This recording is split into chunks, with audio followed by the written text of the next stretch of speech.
basewo ne banyabo mwalaba akakiiko k'ebyokulonda bwe kava ne kagamba nti emikono gyaffe gyali tegiwera. Kyali kya buswavu, kyali tekikirizika kubanga kyali si kituufu. Naye ng'abantu bonna babadde boogera, abasinga babadde bakimanyi bulungi nnyo nti ekyo kibadde kigendererwamu okulaba nga tetunominatinga ku lunaku lumu ne bano abatiitiizi. Bano abatiitiizi basabye nti bagala kubeera nominated enkya olwokubiri ku ssaawa 4 ez'okumakya. Naffe twawandika ebbaluwa ne tusaba tibatunominatinge ku ssaawa 5 ku lunaku olwe lumu. Ebbanga lino lyonna tubadde tulinze nga batugamba temunaweza mikono n'ebirala. Mwalaba twakuŋŋaanya emikono gyonna ne tukibatwalira.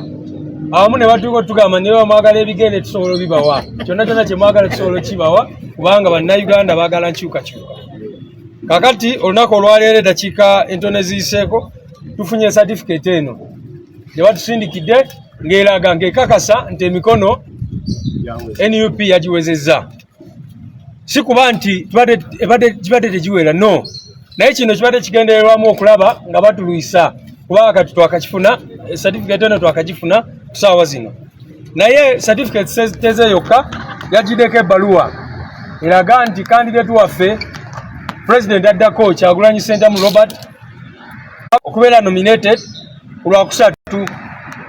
Mukimanyi tubadde twanawusinga tugenda kunominatinga ku lunaku lw'enkya olwokubiri ku makya kubanga tubadde tulangiridde tugenda kubeera ne rallies 2, emu ng'erina okubeera Katwe endala ebeere Nateete. Ate Katwe badde yakutandika ssaawa 6 Nateete etandika essaawa 10:00. Kaakati bano kubanga batya nnyo balowoozezza nti bwe batusindika ku ssaawa 8 oba oliawo tetugenda kusobola kukola ki rallies zaffe. Era katusuubire tebapulaninga kutukwatira eyo bwe tugenda essaawa 8 ne batuta ssaawa 11 nga tetukyasobola kukola rallies kubanga battidde nnyo. Olaba abayisaamu egaali mu Kampala bakola ki? Naye abantu tebabaliiko. Abantu balindiridde omuntu omu yekka, President Kyagulanyi Ssentamu Robert. Kaakati kyova olaba bano ab'akakiiko k'ebyokulonda twagala kukivumirira kino kubanga olabira ddala nti bano ab'akakiiko k'ebyokulonda ne poliisi bali mu kukwatagana okulaba nga bakola ki? Balemesa enteekateeka zaffe. So batusindise nga bwe ngambe ku Lwokusatu okunominatinga ku ssaawa 8. Naye era nga bwe tugambe ekyo tekigenda kukola ki? Tekigenda bawonya kubanga ffe tuli ready, tuli set. Bannayuganda bali ready okulaba ng'omuntu waabwe anominatingibwa. Mwebale nnyo.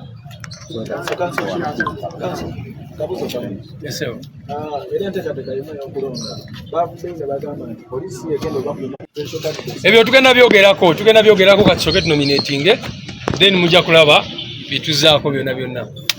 Then Kasi can talk about the program with security. Have they cleared you on the venues?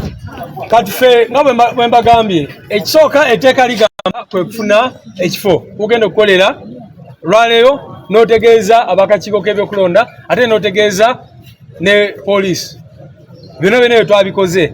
Kyenjagala obagamba kubanga ffe tubeera ahead of time. Maybe nakyo kankibanyonyole kino kubanga twategeera bwe batugamba nti temwawazizza emikono twali tumaze okubawandikira ebbaluwa nga tugamba twagala kukola nomination yaffe ku Lwokubiri. Naye bwe batandika stories ezo twatamu ne tuwandikira poliisi ne tukigamba nti ebyammwe tubimanyi n'akakiiko k'ebyokulonda tumanyi bwe keeyisa.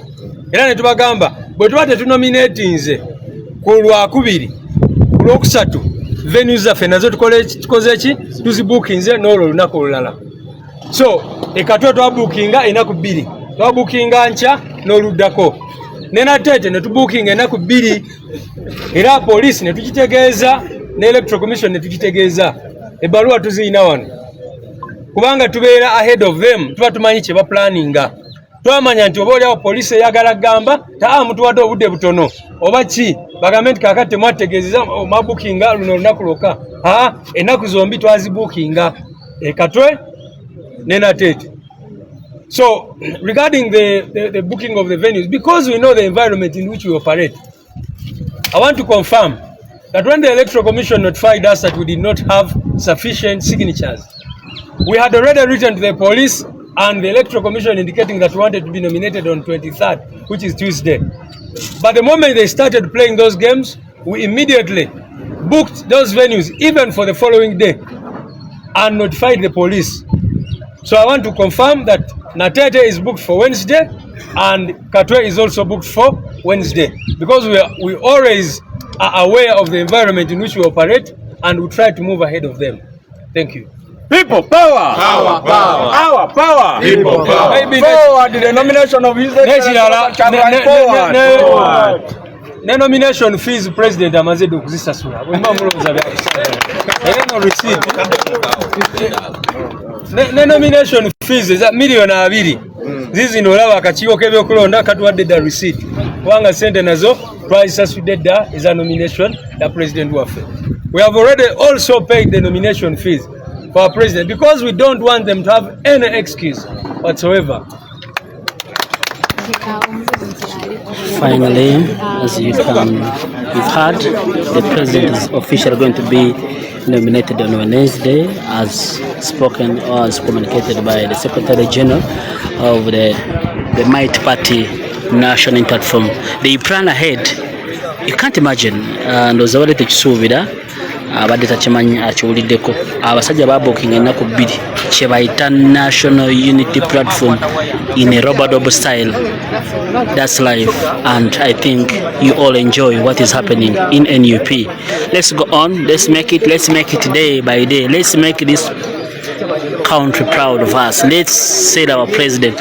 Now we should relate to the next day on 24th Wednesday 2025. Our power! Our power! People power! All right, ladies and gentlemen, first of all, I'm happy to announce to the supporters of NUP that here is our certificate showing that our presidential candidate, Robert Kyagulanyi Sentamu, has all the signatures. Not that he did not have them before, but because these partisan people feared, they did not want our presidential candidate to be nominated on the same day as General Museveni. That is why they have given us this one right now. So that is the good news, that we have what we are entitled to because we definitely had the signatures. But now, the news which is not very good, but also we shall surmount it, is that we have just gotten a letter from Mr.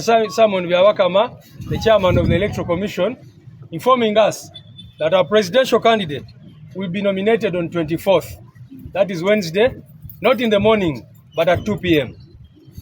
You all know that we had planned to address 2 rallies on that day. The first rally was meant to begin at 12 noon and another at 4:30. So we clearly view this as part of the ongoing persecution born out of fear. Because we wrote to the Electoral Commission clearly requesting them to nominate our candidate tomorrow, which is 23rd at 10. And these people have decided to push us to the following date, Wednesday at 2 p.m. However, what I can assure you is that that does not stop us in any way. We shall go on with our plans. We are announcing to the nation that yes, we had announced a public holiday tomorrow, but the public holiday will be on Wednesday. Yeah. So that is when our candidate will be nominated. We appreciate the people of Uganda. Everywhere I've seen people dancing, jubilating, preparing for nomination. And we want to encourage you to continue doing that. They have given you an extra day to do that.